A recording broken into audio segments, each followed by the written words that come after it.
On this video, I will tell you how I finally realised that I suffered with mental health and my first steps of recovery. This world is such a huge place, graced with a huge audience. While writing this, June 4th, I'm reflecting on the recent events that have happened to us all. The two that stand out from the crowd the most, COVID-19 and the George Floyd tragedy. Both events that have caused grief and suffering to so many people. You've probably read the first paragraph and thought, why are you starting like that? Well, I'm starting like that because it has such a huge effect on mental health. Yes, we all suffer from it in one way or another, yet not enough people talk about it. So that's exactly what I'm going to do. For those that'll know me, you'll know that I've suffered from social anxiety and depression for officially 2 years, unofficially forever. Most likely, you will suffer too. Nerves, restless nights, last-minute excuses, scrolling through social media, under-eating, drinking more alcohol and giving up hobbies. Does that sound familiar? That's your mind distracting you from the anxiousness that you're suffering. Now don't panic. You may be the lucky one that has just had a small bout of anxiousness, and have learnt to manage the triggers. Kudos to you. If you're reading this or listening to this, and there's a light bulb flickering, there is help, I promise. You are not alone. First of all, you have to realise that you want and need help.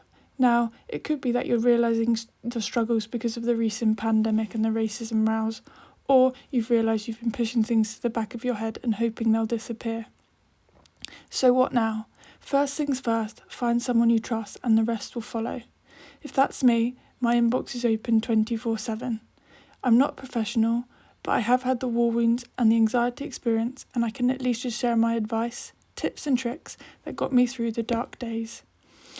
I've decided to tell you about my personal experience because I feel as though sharing my story may help others. In November 2018, I didn't want horses and I wanted to end my life.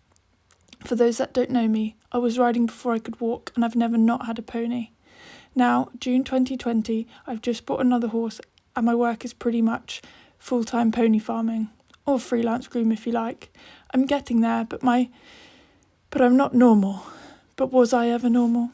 Long story short, I was suffering for ages, but I would not admit it. I told myself I was just a moody 21-year-old and I was working too many hours and trying to please too many people. So I pushed everyone else away from me, broke up with my adoring boyfriend at the time and buried my head in the sand and worked as many hours as the winter days would allow. Sleep, eat very little and repeat. I thought, I'll focus on my career and that'll make me better. In fact, I left my full-time secure Monday to Friday job and decided to start Equine and Pet Services, or Amy Freelance Groom, as some of you most know. Because horses and dogs were my happy place. If I was away from the people and with the animals, I was fine. That's how my business started, but that's a whole different journey. I had 3 clients at the time, 5 horses in 2 different destinations and 3 dogs in another destination. One day, like every other, I got up and got to the first yard for 7 a.m. I loved the location, the horses, the challenge, the independence, you name it, I loved it. This particular morning, the young horse I'd been working with needed his daily exercise. He was impeccably behaved in the yard, field, and even when being ridden. So off I went out the drive, down the road, past the gate he'd seen every day. But then there was that scary hedge monster. We all know them. Well, that jumped out. He span around, did his best impression of a rodeo bull, and I landed head first on the concrete, grazed my arm from my shoulder to elbow, and cracked my hat in half. From that moment I cried, and I don't think I stopped until I went to bed that night. When I say cry, it wasn't because of the pain. Okay, that could have been a part of it. But it was more of the feeling I couldn't go on feeling so weak. I needed a bang to the head to knock any sense into me. He rang me back almost immediately. At least I didn't have time to cry hysterically. She didn't even ask me any questions. She just booked me in that evening, probably because she couldn't understand me through the tears.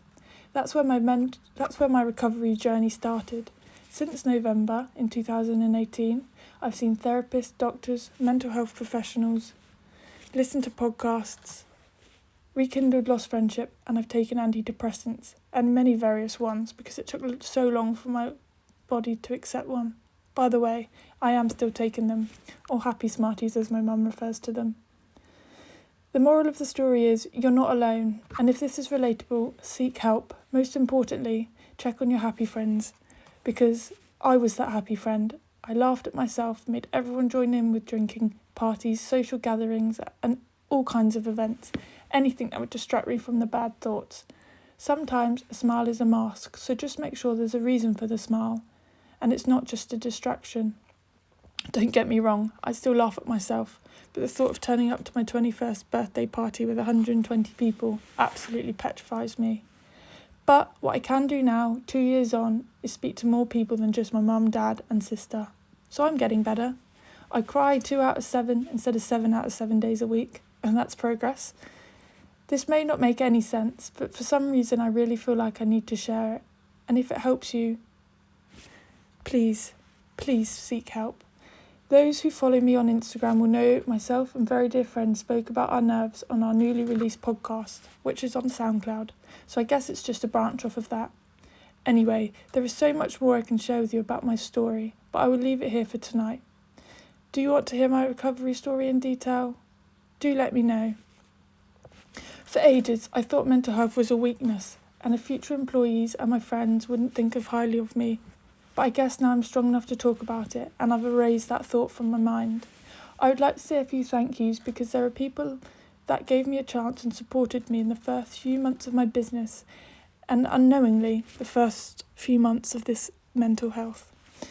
So, thank you, Laura Summers, Jackie Stokes, Alison Heather Derryman, Anne Clapp, my parents, my sister, my nannies, Caroline, Graham and George Bolt, but most importantly, my sidekick, my best friend, my co-partner, Star, our dog. He hasn't ever left my side, and I can't thank him enough.